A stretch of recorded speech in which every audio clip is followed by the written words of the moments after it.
Hello and welcome to this tutorial for users of Microsoft Excel 2016 for the Mac. In this tutorial we're going to continue looking at working with tables in Excel, and here we're looking at using a very useful analytical tool called Subtotal. Before I show you how to use Subtotal, I want to make sure that you have access to this feature. First I'm going to click any cell in the table, and you'll notice that I have the Table tab. You've seen this before in previous tutorials, and that's because I've gone to the Insert tab and clicked on this Table option. This is currently greyed out because the option is already applied. Now if I go to the Table options, you can see that when we apply the table formatting options using Insert Table, we get all these additional features. However, if we have these features applied, the subtotal function won't work. So if I go to the Data tab, which is where we'll find subtotal, and come over to the outline section here, there you see subtotal and it's greyed out, so I don't have access to it. So first of all I need to go back to the Table tab and come across the left hand side, and in the Tool section you'll see this button here, Convert to Range.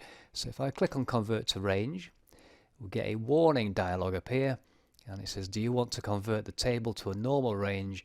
You click on Yes, and the first thing you'll notice is that the Table tab is no longer available when you click on the table, and more importantly here, if I now click on the Data tab, I do have access to the Subtotal button. The idea behind the Subtotal feature is to allow you to analyze table data by inserting calculations into the table automatically. So let's say, for example, I would like to see how much each of my movies is making. And to do that with Subtotal, what I need to do first of all is make sure I'm clicked anywhere in the movie column and simply apply the A to Z sort. And the reason I'm sorting the list is so that all my movies are grouped together. Once I've sorted the list, I come to the Subtotal button.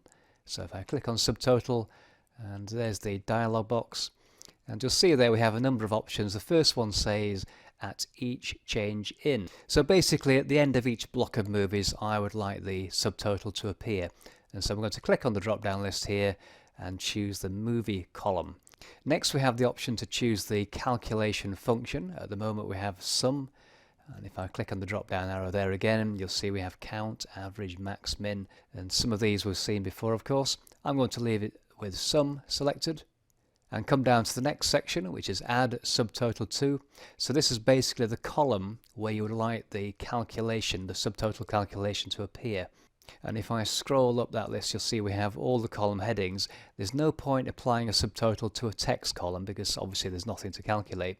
So in this case I would only apply the subtotal to either the ticket quantity, the ticket price, or the total sale. And Excel has automatically selected the total sale column, so I will leave that selected. Now even though we don't have any subtotals currently active, I'll still leave replace current subtotals selected. The next option, page break between groups, might be relevant if we were printing our table. I'm not doing that here, so I'll leave that unticked. And the final one is summary below data, and summary below data simply adds a grand total to the table, so I'm going to leave that option selected as well. And finally just click OK. And you'll see there on the table the subtotals now applied. So if we just look at our Casablanca section, you'll see we now have a row inserted called Casablanca total. And if I come over to the right, you'll see the subtotal calculated for Casablanca. And the same is done of course for all the other films. And if I scroll right down to the bottom of the table, what you will find is a grand total row has also been created there to give us the total sale for all the movies. So let's come back up to the top of the table and look at something else. Over on the left of the spreadsheet window, you'll now see a grey margin appears. And you'll also see at the top of that margin the numbers 1, 2 and 3, and then further down we have these minus buttons here. And what I'm going to do first of all is click on number 1, and you'll see what happens. The number 1 basically is the lowest level of detail. In other words, the grand total only. So that's all we see, the grand total for all the movies.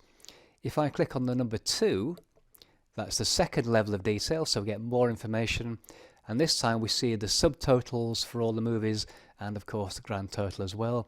So if all you're concerned about is the subtotal rather than the individual sales, you might use this option. And finally, as you may have guessed, if I click on number 3, we now see the full table detail, including of course the subtotals and the grand total, so you can analyze all the individual sales. Now then, this section further down with these minus buttons allows us to hide or show detail. Now what I'm going to do first of all is actually click back on the number 2 button. So now we see just the subtotals again, and you notice that now these buttons are all plus signs. If, for example, I would like to see just the detail for my high noon sales, I would come to the left of the high noon row and click on the plus sign, and there we see the detail. And when I finish my analysis, I simply come again to the left of that high noon row, click the minus button to hide the detail. And again, I might want to see my Star Wars film details. So those are the sales for Star Wars. And I might also want to see the detail for Gone with the Wind. And I click on the plus there. So you can basically open up whichever section you want to do and see the detail. And when you're finished, click on the appropriate minus button, and that hides the detail again. Now if I have a few different films with the detail open, I just open up a few there, as you can see. And then I decide I only want to see my subtotals without the detail. All I need to do again is come back to the top there of the grey margin, click the number 2, and again it hides all the detail just to show me the subtotals.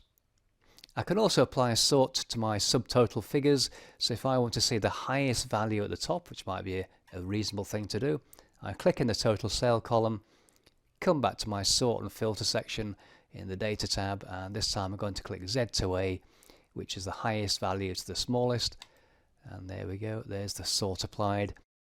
And I can see that the searches is generating the highest revenue at the moment. When you finish your data analysis and you want to remove the subtotal rows, simply come back to the subtotal button and click that, and then we get the dialog again, and at the bottom you'll see there we have the option that simply says remove all, so click on that. And if I want to, I can go back to the sale code column and just click A to Z and put the table back in its original record entry order. I'll apply a second subtotal then, and this time let's see who is my best seller. So I'm going to click in the sold by column there, and again remember we must first sort the column before we apply subtotals. So go to sort and filter in the data tab and click A to Z. Once I've sorted the column, I can then click the subtotal button, and this time at each change in, of course, should be the sold by column, so click on that. The function is sum, and in the add subtotal to section I'm going to remove the tick from total and select ticket quantity. I'm going to leave replace current subtotals again selected and summary below data to give us our grand total, and then click OK. So you can now see that the subtotal row again has been inserted, and if I come into that grey margin again on the left of the Excel window, click the number 2, the detail has been removed again, and we just see the basic subtotals for each of our sellers. And there we see the list sorted by the name, but if I want to see the highest seller at the top, simply click into the ticket quantity column and choose Z to A sort, and now we can see that Lisa is our best seller. Now here I might also want to add another subtotal to see the total sale value as well, because Fred happens to give his sellers a little bit of negotiating room on the price, and it'll be interesting to see if Lisa is also the highest revenue generator as well as the highest ticket seller. Now before I add the second subtotal, I'm going to click the number 3 button there in the grey margin so I can see the full detail there. Now that I've sorted by ticket quantity subtotal, you'll see that Lisa is now the top name in the sold by column, but I don't need to resort that because the names are still grouped. That's the important thing. So all I need to do is go back to the subtotal button, leave it each change in as sold by, use function again will be sum, and here I'm going to add a subtotal to the total column. Now because I've got ticket quantity and total ticked, I could leave replace current subtotals selected, but what I'll do is I'll remove the ticket quantity check and then remove the check from replace current subtotals. So we're basically going to add the total subtotal, and you notice that summary below data is now greyed out, so I can't change that anyway, which is fine. And now I'll click OK. And here you'll see what happens is we get an additional row for Lisa and the other sellers, of course. So we get Lisa total for total sale, and we get total for the ticket quantity. They occupy 2 rows instead of 1. Now over on the left in that grey margin, you'll see we have an additional number. So let's go back first of all and click on the number 1, which we know will only show us the grand totals. So we're there seen now with our 2 subtotals, grand total for total sale and grand total for ticket quantity. If I click on the number 2, and this time level 2 shows us the individual subtotals for ticket quantity and the grand total, but only the grand total for total sale. And if I click on the number 3, you'll see we get the subtotal for total sale as well as the ticket quantity subtotal. And now I can answer that question I had earlier, and I'm sure you can see there that £710 is the highest value. So yes, Lisa's 199 ticket sales does equate to the highest revenue generator as well. And you might be wondering why I didn't simply click in the total sale column and sort high to low. And the reason is I can't do that. If I click into that total sale column, click the Z to A or high to low sort button, I get a warning message.